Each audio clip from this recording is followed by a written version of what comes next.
again. Sophia! Shouldn't have taken her here. Shit.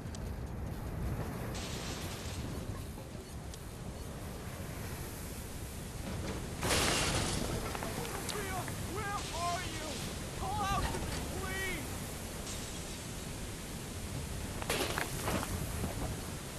Sophia! Sophia! Sweetie, do not go outside! God damn it!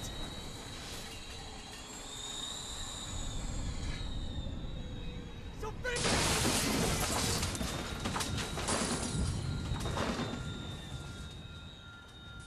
Sophia, baby, please. Please, baby, don't do this to me. Where are you? Sophia!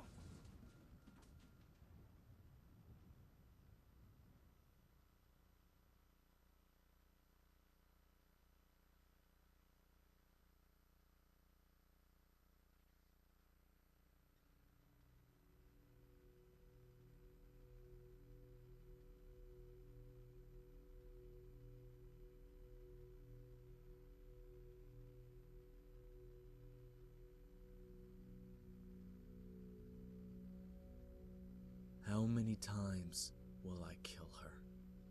I've asked myself that question 1,000 times.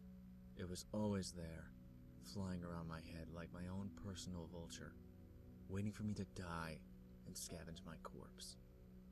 It was the only thing I could think about when I ended up in that hospital bed.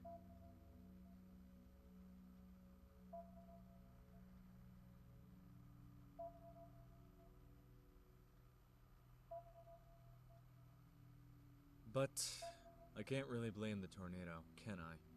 What can you expect from a force of nature? I was the one who chased it. My obsession. I deserved to be in that bed, neither dead nor alive. I had screwed with destiny, and it screwed me right back. Fair deal. It was also reassuring to know that I couldn't harm anybody else, as long as I was in a coma. That was the type of nonsense I had to tell myself to keep me on the path.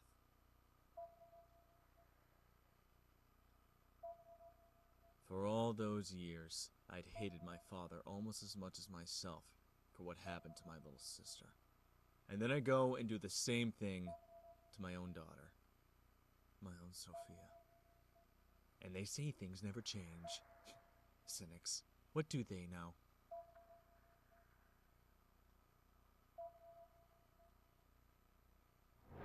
I'd put Sophia in danger, taking her with me on the job.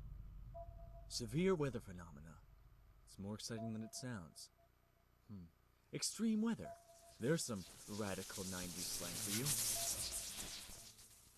My reckless father had done the same thing with Sophia and I. At least this time she didn't suffer. Well, had I known. But I didn't. Not yet.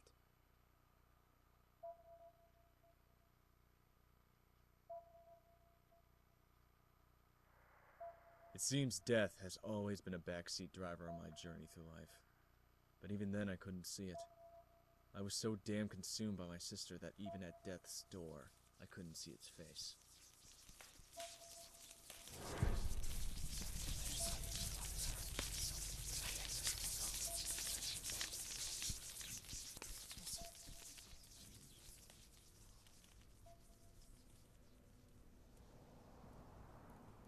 Her drawing. The first of many.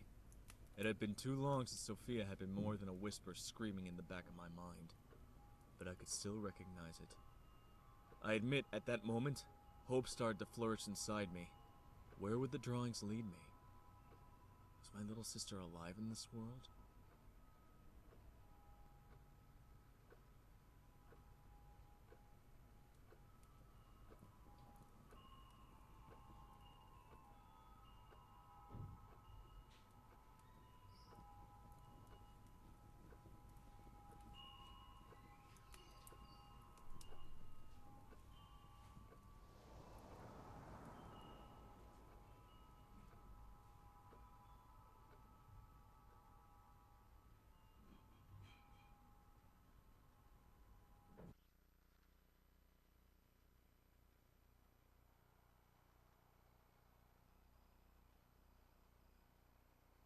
Like my father before me, I had spent all my life studying weather phenomena.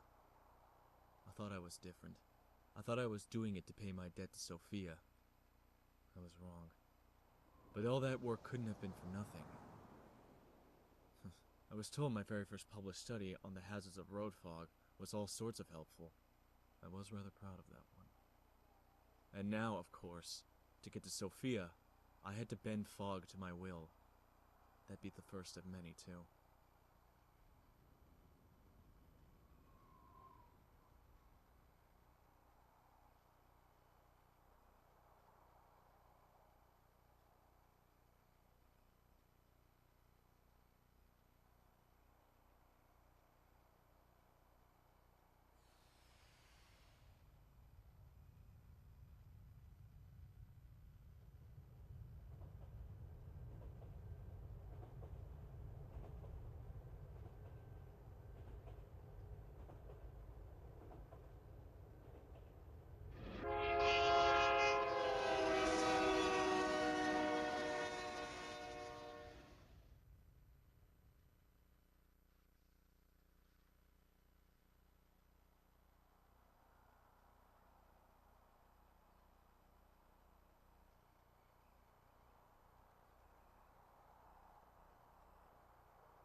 Every decision creates ripples, countless unforeseen consequences. If we could see the inner workings of this infinity, we would mimic the deer that stands still to elude its predator. We wouldn't dare make a move. I couldn't see it, so I followed the path, and that kept me alive. But it did much more than that. Introspection can be far more scarring than any wound.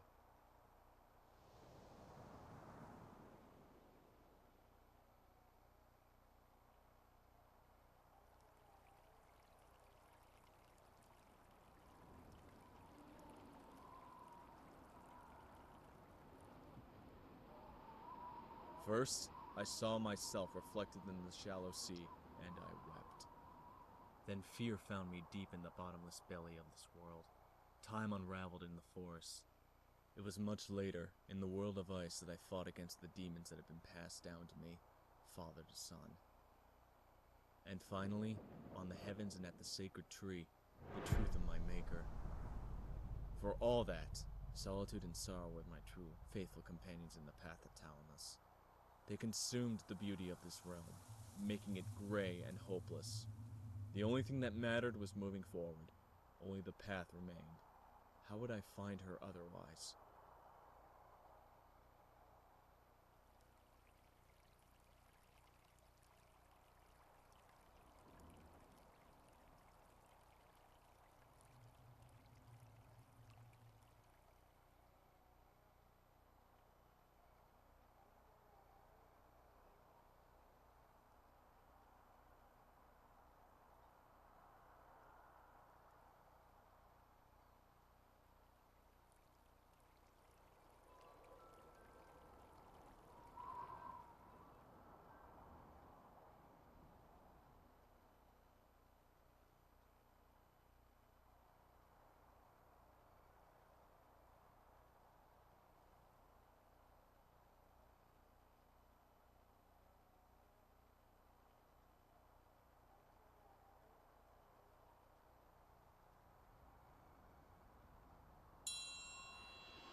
She was just a little kid, even more so than I, laughing away while playing on a swing set. I saw it coming before she did, and I ran and ran and ran and didn't look back until I was safe, all the way up in a tree. It was all over in a split second. No dramatic exit. And suddenly, she was gone.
Who's to blame for her death? The tsunami did what it did, no point in blaming God or fate. So I looked in the mirror as I had many times before, and reflected back on it. I saw guilt. My father shared some of the burden, but it was mine. My guilt. My fault.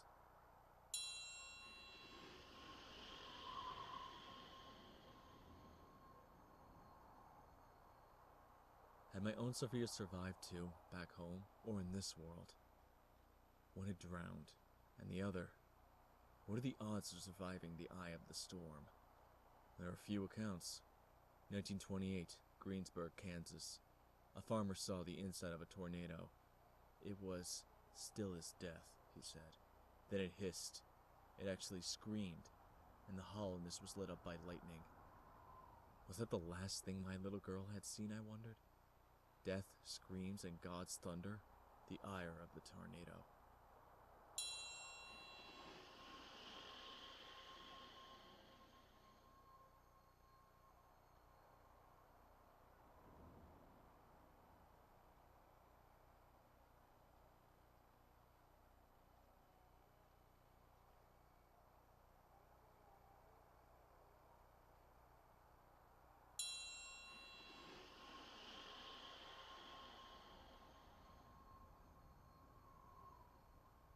I couldn't know. Not yet. Trapped in that world, the only thing I knew was my sister had survived in there. Somehow.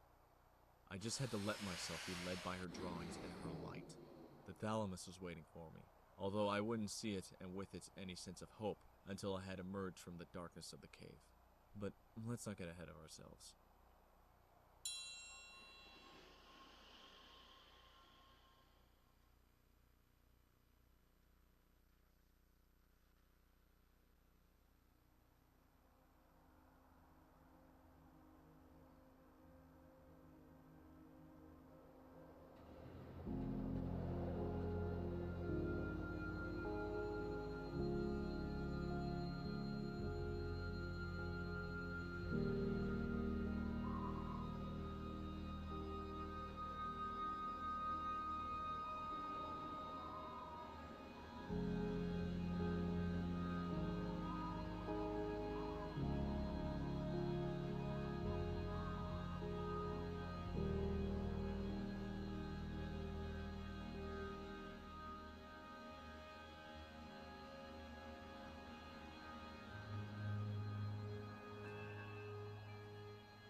The sand between my toes. I hadn't paid attention to the feeling before, and now I couldn't. I didn't feel my body at all. My alarming lack of a physical presence was too much of an existential threat to handle, so I didn't.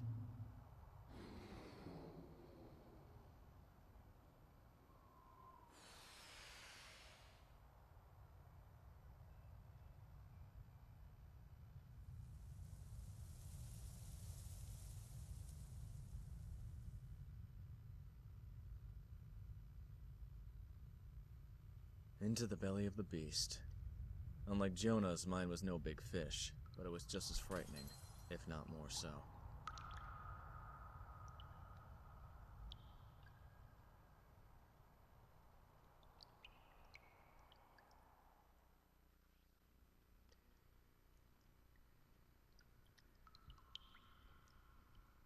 Day and night, light and darkness.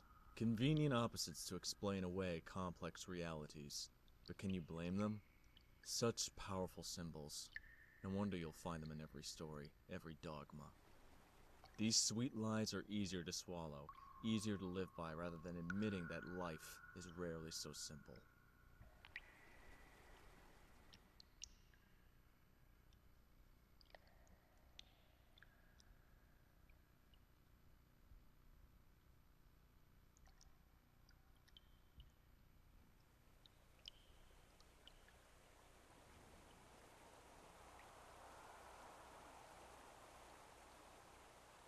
Light and darkness are absolutes. Absolutes are easy, and easy is boring, but mix them up and you will find my fascination follows suit. It is at night that we value the sun, the light in the dark. That's what holds my attention, and that's what I yearn for in the cavern. But my hunger was not sated. Not yet. I starved for light.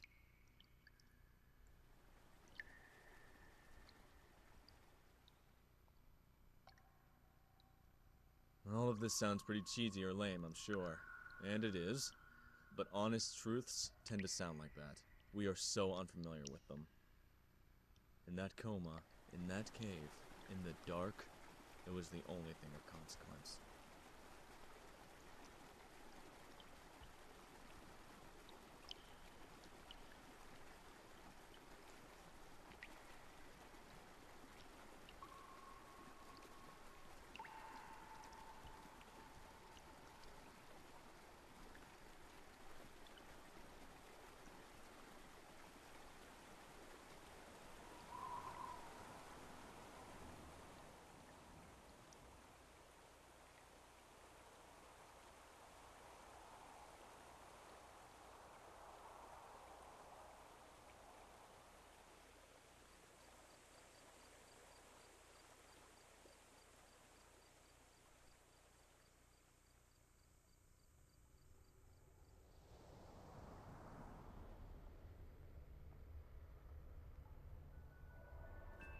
Darkness, a barrier unto itself. Sophia had loved those fables of good and evil. White lies for children. I couldn't delve into the blackness without any light. That much was easy to grasp.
I knew I had to follow the music, yet I expected something else to go with it. I thought that fear would find me and keep me petrified there forever. Yes, I felt alone and helpless, but the narrative conventions of fear-inducing darkness were not fulfilled. No deep-seated trauma reared its ugly head. Not yet.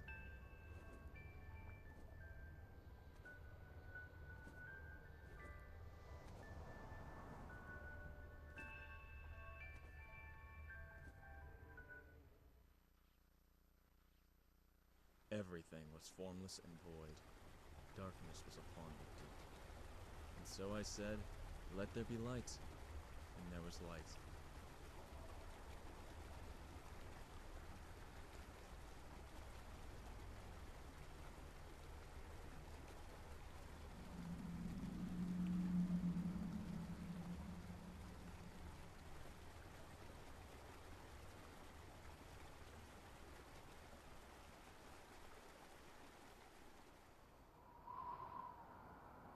Fresh air again.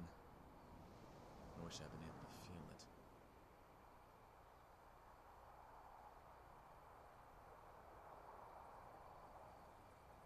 I had to use my brain for this one. It was just like that famous song from Bob Dylan.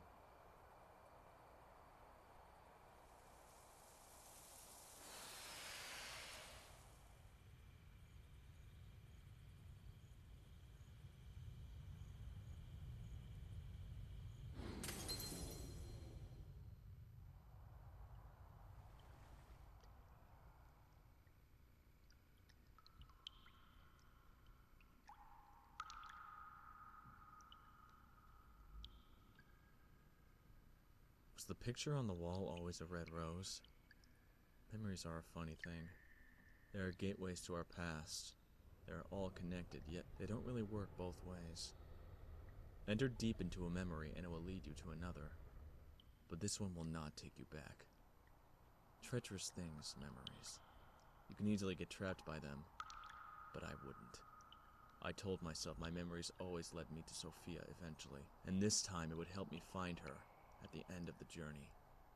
The Thalamus.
That was the second sign of corruption.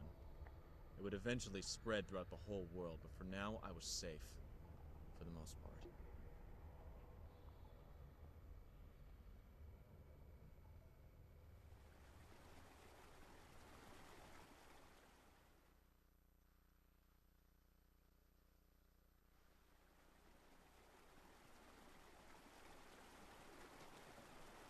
I was about to see the light again, but it was more than that.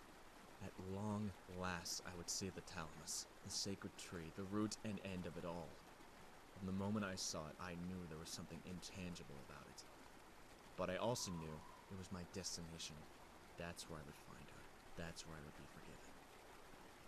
A long and difficult journey separated me from Sophia, but I was ever closer to the Thalamus.